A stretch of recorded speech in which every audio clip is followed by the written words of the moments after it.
मिलाद में हम सबको शामिल होने का जो शर्फ हासिल हुआ है, रब ताला अपनी बारगाह हजूर में कबूल व मंजूर फरमाए।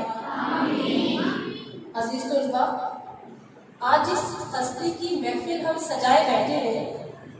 कायनात तब तक मुकम्मल ही ना हुई जब तक आप सल्लल्लाहु अलैहि वसल्लम की आमद ना हुई। खुदावंद करीम ने कुन कहा, खुदावंद करीम ने कुन कहा और ये कायनात वजूद में आ गई। सितारों की बज़्म आराइयाँ, कहकशां के तूल तवील दूधिया रास्ते, कोसों कज़ाक की रंगीनियाँ, सब्ज़े की आगोश में फूलों के शबनमी चेहरे, समुंदरों का तलातुम, झरनों की नगमा सेराई, ये सब कुछ था। लेकिन बेकैफ और तन्हा फितरत के ये हसी मनाजिर किसी निगाहे शौक के मतलाशी थे, किसी मदहाए सिरा के मतमन्नी थे। दस्ते कुदरत के इन शाहकारों ने गिरदो पेश का जायजा लिया और ज़बाने हाल से पुकार उठे, ये कायनात अभी ना तमाम है शायद, ये कायनात अभी ना तमाम है शायद कि आ रही है दमादम सदाए कुन फयकून। जैसा कि मैंने पहले भी अर्ज किया कि जब तक आप तशरीफ नहीं लाए कायनात ही मुकम्मल नहीं हुई। एक शेर हजूर अलैहिस्सलाम के लिए पेश करना चाहूँगी। ना हिरत की रोशनी थी, ना जनून की आगही थी, तेरी राहबरी से पहले ये जहां जहां ना था, तेरे आस्था से पहले कोई आस्था नहीं था, मैं वो ज़मीं जिसका कोई आसमान नहीं था।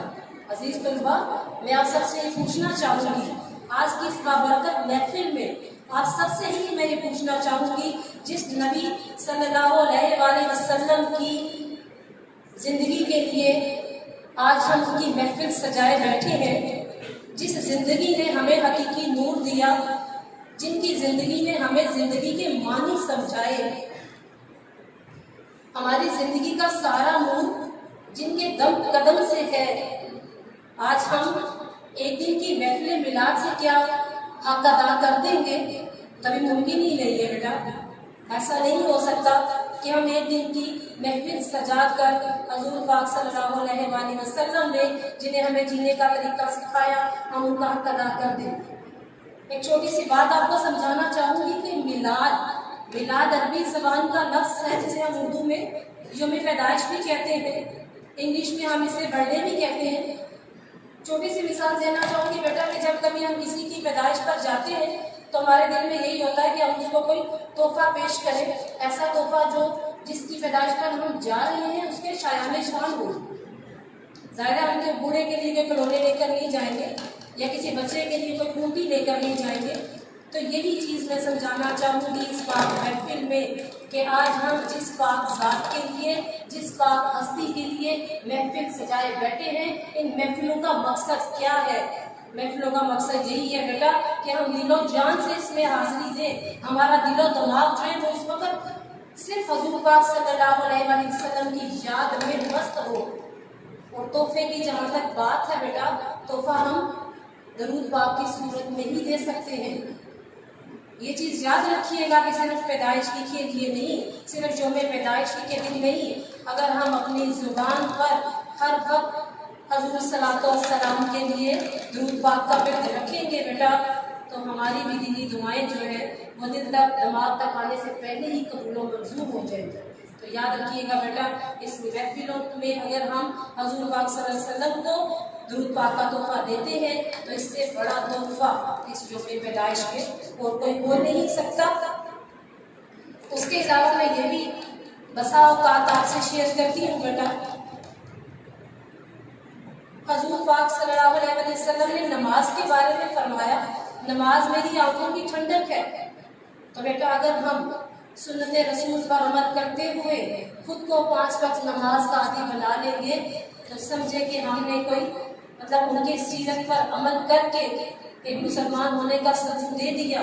तो क्या आज मैं आपसे ये अज़्ल इस पाक महफिल में ले सकती हूँ कि आप खुद को 5 वक्त नमाज का आदी बनाएंगे, उस नमाज का जिसके लिए हज़रत सल्लल्लाहु अलैहि वसल्लम ने फरमाया कि नमाज मेरी आंखों की ठंडक है, आपका जवाब क्या होगा? इंशाअल्लाह। इतनी जोर से इंशाअल्लाह की आवाज आनी चाहिए कि शैतान का कलेजा, इतनी जोर से कि शैतान का कलेजा फट जाए। हम मुसलमानों का सबसे बड़ा अलमिया ही ये है बेटा कि हम लोग शैतान के नरगे में आ जाते हैं। हमारा दिलो दिमाग शैतान सब कर लेता है। मैंने पहले भी एक दफा आपसे अर्ज किया था कि जब हम नमाज पढ़ने लगते हैं 10 दफा क्या 10,000 दफा शैतान हमें रोकता है। सुबह की नमाज में बेखसूस हम उठते हैं, आँख खुलती है, हम रब ताला के हजूर झुकना चाहते हैं, लेकिन शैतान हमें यही वर्क लाता है कि अभी टाइम है, थोड़ा सा और सो लें। और जिनका ईमान मजबूत होता है बेटा, वो कभी भी शैतान के नरगे में नहीं आते। यही इस पाक महफिल का मकसद होता है कि हम बीइंग मुस्लिम अपने ईमान को इतनी इस्तेहकाम बख्शे, इतनी मजबूती दे कि हमारा ईमान कभी भी डगमगा ना सके। चाहे वो नमाज हो, चाहे हमारी ज़िंदगी जो है वो सिर्फ महफिल मिलाद तक मखसूस ना रहे, बल्कि हम अपने अमल से भी जाहिर करें कि हम हजूर पाक सल्लल्लाहु अलैहि वसल्लम के उम्मती हैं।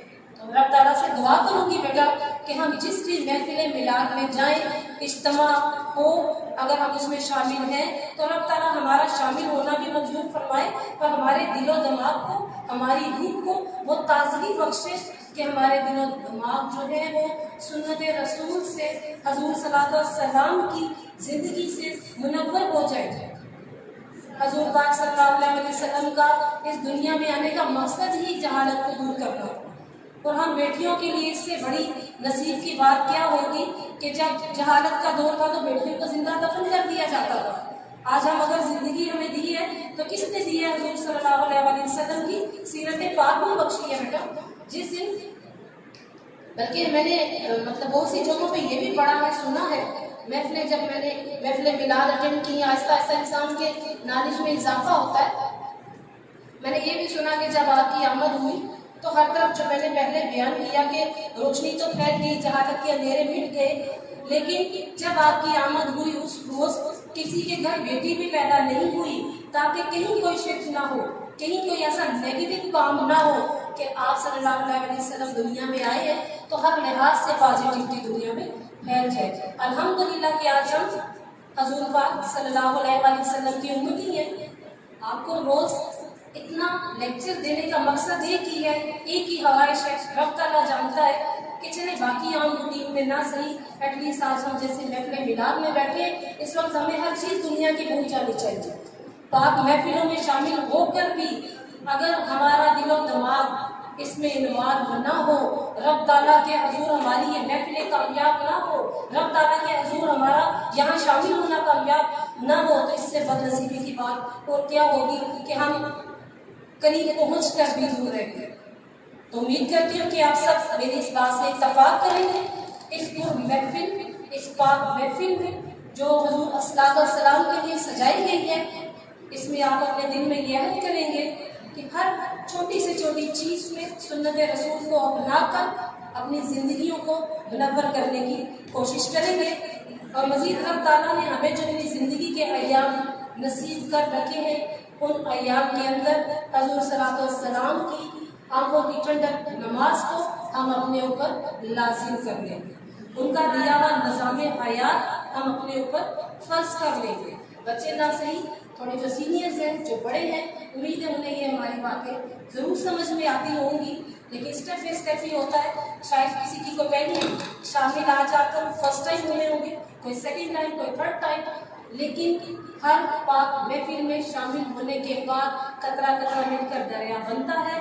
अगर आप स्टेप बाई स्टेप भी दायरा इस्लाम में अच्छे से दाखिल हो गए तो समझ लें कि हमारी कामयाबी जो है वो यकीनी है। जो आपके असातिज़ा कराम आपको तालीम दे रहे हैं, उनके नामा अमाल में भी ये नेकी लिखी जाएगी कि हम आपको इस राह पर ले जाने के लिए कामयाब हो गए। और एक ये तो मेन चीज़ है कि हमारे हुजूर सल्लल्लाहु अलैहि वसल्लम का मकसद ही मेन तबलीग था, सबको राह रास्त पर लाना। अल्लाह ताला हमारे हर अमल को सुन्नत रसूल पर चलने की तौफीक अता फरमाए। दुआ करती हूँ कि आप लोग कि जुबान पर भी कसरत से दुरूद पाक का विर्द जारी रहे। और यही अर्ज करूंगी कि इससे बेहतरीन तोहफा कोई नहीं है। रब ताला हमारी इस पाक महफिल में शामिल होना अपनी बारगाह हुज़ूर में कबूल और मंजूर फरमाए। हम सबको सुन्नत रसूल पर अमल करने की तौफीक दे। हम सबको 5 वक्त नमाज का आदी बनाए।